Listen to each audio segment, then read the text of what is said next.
ঘাটালে সাংসদ দেবের সামনে তৃণমূলের দুপক্ষে হাতাহাতি, কড়া হাতে ব্যবস্থা নিলেন মমতা বন্দ্যোপাধ্যায়। সাসপেন্ড করা হলো প্রাক্তন বিধায়ক শঙ্কর দলুইকে।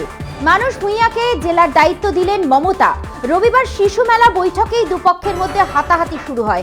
হাতাহাতিতে মাথা ফাটে তৃণমূল কর্মীর। শিশু মেলা কার হাতে থাকবে তাই নিয়ে গন্ডগোলের সূচনা হয়। পরিস্থিতি সামাল দিতে নামানো হয় র্যাফ। এরপরই কড়া পদক্ষেপের কথা ঘোষণা মমতার।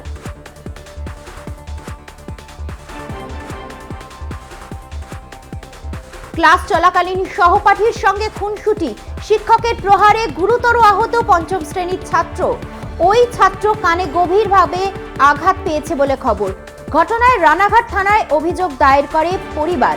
নদিয়ার রানাঘাটের একটি বেসরকারি ইংরেজি মাধ্যমে ঘটনাটি ঘটে। আহত ছাত্রের অভিভাবকের অভিযোগ, শুধু মারধরি নয়, বিনা কারণে তাদের ছেলেকে বিদ্যালয় থেকে টিসি দেওয়ার হুমকি পর্যন্ত দিয়েছেন। একজন শিক্ষিকা। পুরো বিষয়টি তদন্ত করে দেখছে পুলিশ, তবে বিদ্যালয়ের তরফ থেকে কোনো রকম প্রতিক্রিয়া পাওয়া যায়নি। নাবালিকাকে খুন করে পুঁতে দেওয়ার অভিযোগ উঠল প্রেমিকের বিরুদ্ধে। ঘটনাটি ঘটেছে ভীমপুর থানার আদাপোতা গ্রামে। অভিযুক্ত প্রেমিক ফারুক মণ্ডলকে গ্রেফতার করেছে পুলিশ। পুলিশ সূত্রে খবর, গত শুক্রবার থেকে নিখোঁজ ছিল ওই নাবালিকা। গতকাল পরিবারের পক্ষ থেকে থানায় অভিযোগ দায়ের করা হয়। তদন্তে নেমে পুলিশ ওই যুবককে গ্রেফতার করে। তাকে জেরা করে পুলিশ জানতে পারে নারায়ণপুরে দেহটি পোতা আছে। রবিবার ম্যাজিস্ট্রেটের উপস্থিতিতে ভীমপুরে খুন করে পুঁতে রাখা মৃত কিশোরীর মৃতদেহ উদ্ধার করা হয়।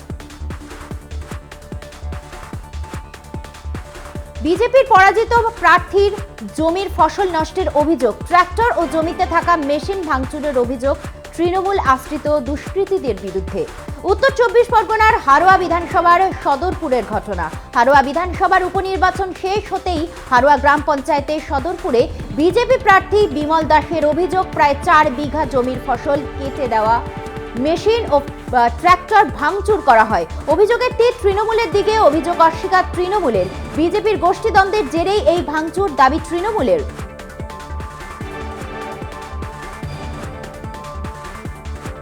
এসটিএফ এর অভিযানে উদ্ধার 10টি বন্দুক এবং 54টি কার্তুজ।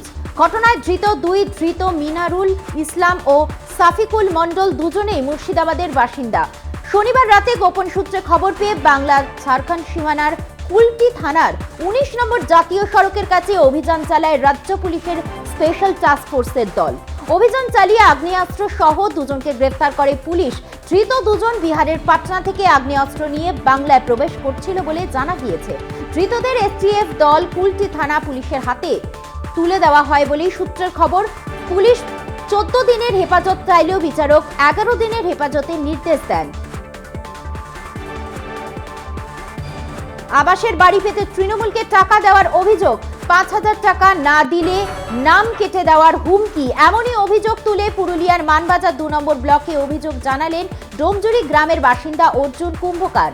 আবাস যোজনার সমীক্ষা শুরু হতেই জেলার প্রান্তে প্রান্তে ক্ষোভ বিক্ষোভ ও প্রতিবাদের ছবি উঠে এসেছে।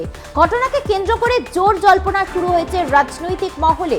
অন্যদিকে অর্জুন কুম্ভকারের সমস্ত অভিযোগ উড়িয়ে দিয়ে সুবল কুম্ভকার বলেন, তিনি কারোর কাছে আবাস যোজনার বাড়ির জন্য টাকা চাননি এবং বিগত 1 বছর ধরে তিনি রাজনীতির সঙ্গে যুক্ত নেই বলেও দাবি করেছেন। গোটা ঘটনাকে সম্পূর্ণ ষড়যন্ত্র বলে দাবি করেছেন তিনি।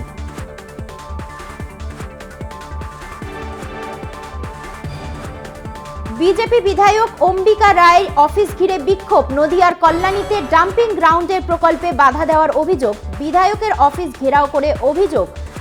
ঘেরাও করে বিক্ষোভ। গত কয়েকদিন ধরে কল্যাণী 8 নম্বর ওয়ার্ডের কাছারিপাড়া এলাকার ডাম্পিং গ্রাউন্ড সহ সলিড ওয়েস্ট ম্যানেজমেন্টের প্রকল্প ঘিরে অশান্তি সৃষ্টি হয়।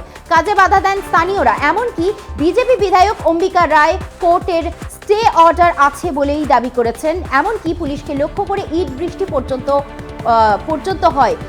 পুলিশ পাল্টা লাঠি চার্জের পাশাপাশি টিয়ার সেল ফাটায়। এখনো পর্যন্ত 17 জন গ্রেফতার হয়েছেন এই ঘটনায়।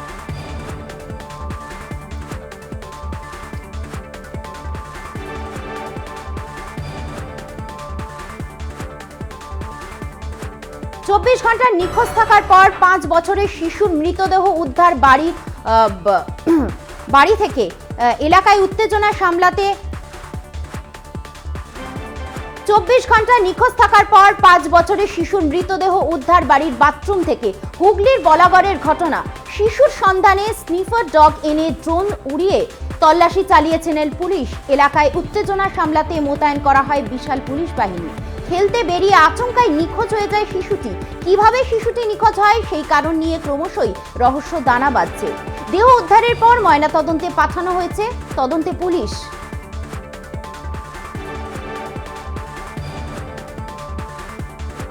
প্রাথমিক নিয়োগ দুর্নীতিকাণ্ডে গ্রেফতার হওয়া কুন্তল ঘোষ ও গোপাল দলপতির মুখে শোনা গিয়েছিল বিভাস অধিকারীর নাম।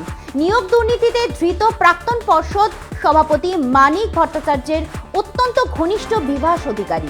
এবার সেই বিভাস অধিকারীর সঙ্গেই এক মঞ্চে দেখা গেল বীরভূম জেলার পরিষদের সভাধিপতি ও রামপুরহাটের তৃণমূল বিধায়ক কাজল শেখকে। বীরভূমের রামপুরহাটে একটি বেসরকারি অনুষ্ঠানে এই ছবি প্রকাশ্যে আসতেই তুমুল বিতর্ক জেলার রাজনৈতিক মহলে। এখন বীরভূম জেলাতে লুটের দায়িত্ব কার? আগে অনুব্রতর ছিল, এখন কাজলের দায়িত্ব। বীরভূম থেকে মাল পাঠানো, তাই কখনো প্রকাশ্যে কখনো গোপনে দুর্নীতিগ্রস্তদের সঙ্গে সম্পর্ক রয়েছে কাজল শেখের কটাক্ষ বিরোধীদের। ফের সোদপুরে যুবতীকে শ্লীলতাহানির অভিযোগ। ঘটনাকে কেন্দ্র করে উত্তপ্ত সোদপুর। পানিহাটি পুরসভার 21 নম্বর ওয়ার্ডের ঘটনা। জানা গিয়েছে টিউশন পড়াতে গিয়েছিল 20 বছরের ওই যুবতী।